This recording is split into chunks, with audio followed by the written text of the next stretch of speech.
Hi, we have with us Andrew DeLonge, Intelligence Solutions Architect at Anomali, to talk to us about the unique threats facing the Middle East and what businesses can do to remain protected. Tell us, when it comes to cyber threats, what are organizations in the Middle East up against? Well, I mean, the Middle East in general, and the UAE where we are based, the threat landscape has evolved quite significantly in the last couple of years because of the digitization. So the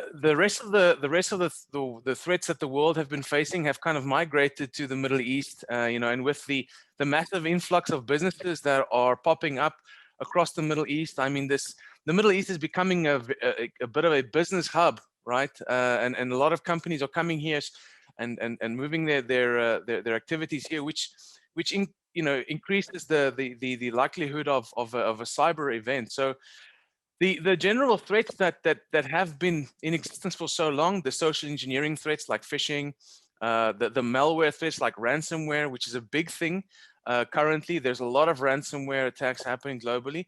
These things all kind of filter down. But then you have a more significant nation state type of threat as well, which we've been seeing a lot of, and a lot of activity, especially around like the solar winds attack. But more focused in the Middle East, we have got the threat groups like the oil rig or APT 34 threat group that are that are likely from Iran. So we have that specific regional threat also. So look, going after government data, going after financial services, they seem to be going across many verticals and doing some widespread attacks over there. So yeah, it's quite a significant job to try and juggle these attacks that are coming from all sides. Yes, absolutely. So, I mean, has the global pandemic changed the threat landscape across the region? I mean, I know it has changed, but how much has it changed? Oh, absolutely. With everyone kind of working remotely, we predicted this back when this whole thing started, that the social engineering threat where you have got these pandemic themed or COVID-19 themed lures being sent in email, which would obviously compel people to click on that. So those social engineering campaigns have significantly spiked. And now with the added, let's call it bonus to the cyber attackers, that people are working from home, which means that in many instances, working from home policies and security policies that have regard to working from home, they aren't in place. So you have got these kind of weak points now where you have got people that are so spread across and trying to access work resources, but in many instances, they don't have access to corporate VPNs. They don't have access to the corporate protection, where which the companies have obviously spent a lot of money on to make sure that the perimeter is protected and the assets inside the perimeter are well protected. Now all of a sudden you take those assets out of the network and you have to now do business. So this has increased. I mean, the ease of attacks has just increased so much. Now, adding on top of that, after a year of 2020 where there was a massive pandemic, all of a sudden in 2021, these high profile data breaches and these high profile attacks are coming to the front. Like, obviously FireEye discovered that they were affected by the solar winds. Now we're not naming solar winds here, but at the end of the day, that's what kind of is synonymous with the attack that happened there.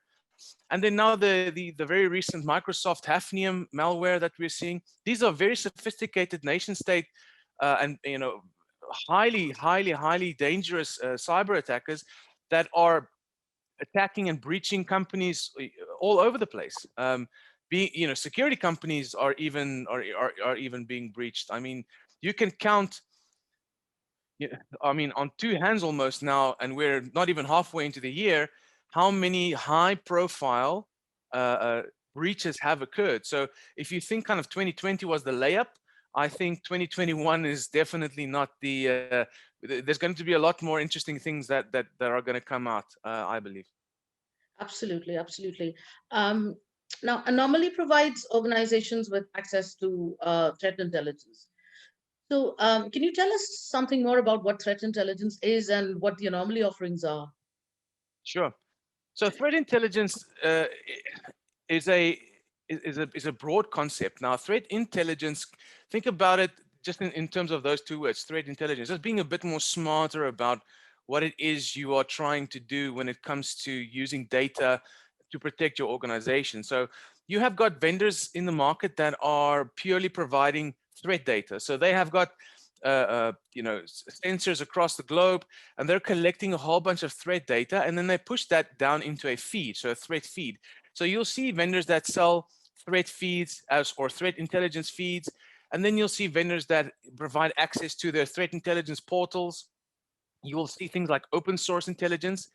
Now, the in its own kind of standing on its own, a threat feed is not intelligence, but a threat feed in a contextual environment where you bring it inside of your environment and take that with your internal telemetry data and kind of marrying the context and everything together, all of a sudden you're starting to look at threats more intelligently. Now, that's in a kind of a brush stroke as I would define threat intelligence. Now, adding adding data on top of threat information, because threat data, which is a feed, turns into threat information when you contextualize it, and then kind of making it more applicable to yourself and to your own organization, that turns it into threat intelligence.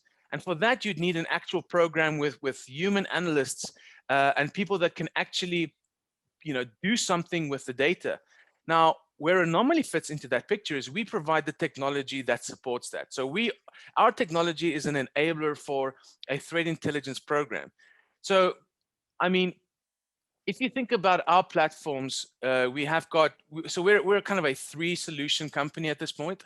We have got ThreatStream, which is our threat intelligence platform, where basically all the situational awareness threat data from what we collect, from what our partners collect, and we have a massive partner ecosystem of the threat intelligence provider vendors out there, from what they collect, and we can give access to our customers very quickly and very easily to that specific data from our side or from from our partner ecosystem side, as long as they obviously have licenses. Then we have the match solution, which takes that data and brings that into your organization. So now what you're doing is you're bringing it and not just integrating it by protecting yourself and putting it into like a firewall rule.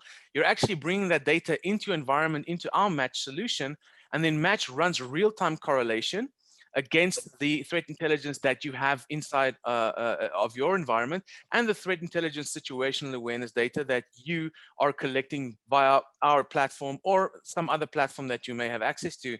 And then we have the Lens natural language processor plugin that can bring those two things together. Now, there are some resources on the internet which we will share that people can go and have a view on how to deal with, for example, like hafnium, and do something that an analyst, a threat analyst would do and would take them days to do. We can basically do that in kind of a minute or so. So that's kind of where we stand. So Anomaly provides the access to the tool sets that can make lives a lot easier for a threat analyst and for a security team. But what we also do is we provide guidance on how to build a program. So we have got skilled people that have been building threat intelligence programs for many years. I myself come from a customer side when I used to live in South Africa. So I was working in the banking sector in South Africa, and I built threat intelligence programs for my own companies that I worked for. And now after joining Anomaly, we do that for our customers as well. So we have massive success by that approach because building a program isn't as easy as just putting a technology down and then walking away from it. It's building a program, putting a technology down, and then making sure the technology is being used as an enabler, and also the processes are being driven by threat intelligence. So if you have a threat intelligence team, they need to be plugged into the organization, and we provide the guidance and the assistance to our customers to make sure that there's a successful threat intelligence program inside of their environment, not just looking at what tools they're using. Right, right. So it sounds like threat intelligence is more about, than just a single solution. So how important are partnerships in this whole space? Absolutely vital. In terms of vendor partnerships, like we have an extensive vendor partner ecosystem, which makes it easy for vendors to work with us and for us to work with vendors. But looking away from that, if you are looking to build a threat intelligence program, the partnerships that we're talking about there are sharing communities. So threat threat data and threat intelligence information and kind of things that you detect on your network, that's not going to give you the upper hand competitively against, for example, if you are a bank and that there's obviously commercial banks, multiple commercial banks. If one bank decides to share with all the other banks some threat data that they have, or they can help that can help the community grow, that is absolutely monumental. Because once you can set up these sharing communities, now these are industry sharing communities that we run within our platform called Trusted Circles. And you see a lot of these ISACs kind of popping up. These are just communities. I mean, people have communities on their phones. So, where you have one analyst from one company and another analyst from another company sharing information back and forth. There's no intellectual property being shared. There's no actual competitive edge being handed over to my competitor. The thing that's happening is that we are fighting a fight against an attacker or an adversary that doesn't care about policy, or how how do we, what do we call this, things like not being able to share data, the red tape. They don't care about the red tape. They don't sit through change controls. These guys are just always trying to fire the bullets. We're always trying to deflect the bullets. Now if my detection can help another bank inside of the UAE, for example, and this is where we have got the UBF sharing platform, which is driven by Anomali. So we have got the UBF and the banks inside of that community that can share threat intelligence with each other to make sure that they are well protected. This creates a stability in terms of the financial sector as a whole. And that's essentially what you need to do. Is if you're going to go up against very, very skilled attackers, you need to be able to defend against them. And if I can't defend on my own, I need people behind me, and I need obviously a community behind me that can help me defend. Because today I'm going to find something that can help another bank or another organization. I'm just using banks as an example because banks are kind of at the forefront of sharing. So if I'm one government organization and I share information with another government organization in the Middle East, those two things are imperative, right? So those two things about sharing data back and forth is something that can absolutely give the upper hand. So, I mean, long answer to your very short question. Sharing is caring, basically, and we should all kind of think about doing that when it comes to cyber threats.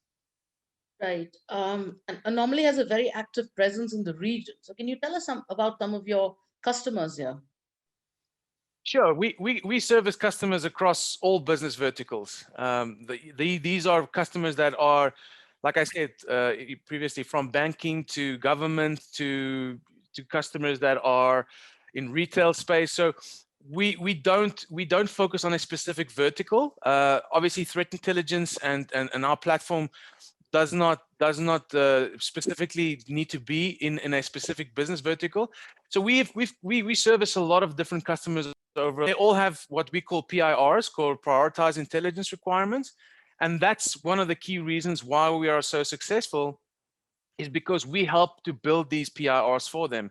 So a bank and a government organization won't have the same PIR. There might be some overlap in terms of like the regional threats that are targeting them because they're in the Middle East, but there are some other factors that may be more important for a government organization than there will be for a financial organization.